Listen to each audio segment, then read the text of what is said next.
This is the story of Nicholas Winton, or Nicky as he was called, a nerdy young man who appeared to be your average banker. He was anything but. Nicky saved the lives of thousands of children and kept it a secret for almost 50 years. Our story begins in late 1938. Hitler had already come to power. His greed and rage began to show no bounds. Hitler demanded that Sudetenland, an area that was part of what was once called Czechoslovakia, cede to Germany. If not, he threatened to unleash war. In exchange for a pledge of peace from Hitler, leaders of Britain, Italy, and France held a conference in Munich and agreed to his demand for the annexation of Sudetenland. The world would soon realize how pointless it was to negotiate with a monster. Time was running out for Jews. Neighbors had turned against neighbors. Nowhere was safe. The Nazis would destroy anything remotely Jewish in the annexed land. Even graveyards would not be spared. Jewish families who had lived in Sudetenland began to flee. Nearby, Prague became overwhelmed with Jewish refugees who had nowhere to go. Hungry and stricken with poverty, the Jewish refugees suffered.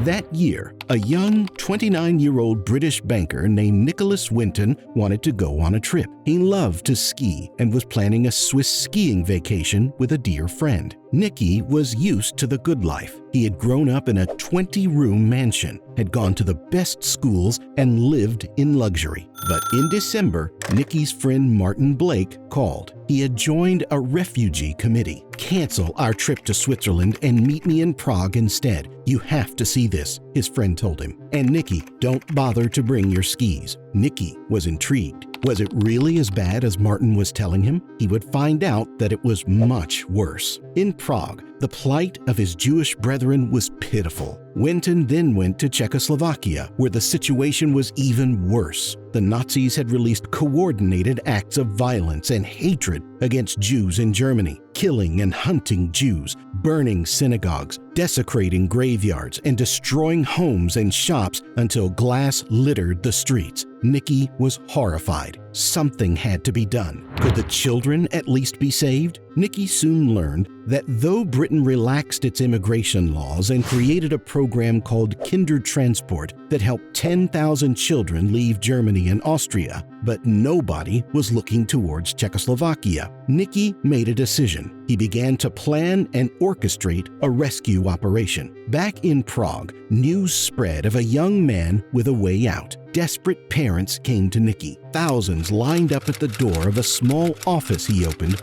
waiting in the freezing cold to get their children's name on the list. Long lines attracted the Gestapo's attention. There were confrontations. Soon, the Nazis began to follow him. With bribes, forgery, and secret contacts with the Gestapo, Nicky kept on going. A few weeks later, armed with that list of thousands of names of young Jewish children, Nicholas Winton returned to London. Working as a banker by day and rescue mission operator from his living room by afternoon and evenings, Nicky worked to get as many children out as possible. With the help of his mother and a few friends, Nicky worked to find adoptive parents, secure permit entries, and raise funds to cover the transit across 9 railroad trains. Nicky's plan began to work. Only months were left before World War II would break out. The British bureaucracy was slow, but as much as Nicky tried, nobody else would take the children. In March 1939, just hours before Hitler took over the rest of Czechoslovakia, the first train left Prague. It took 5 months,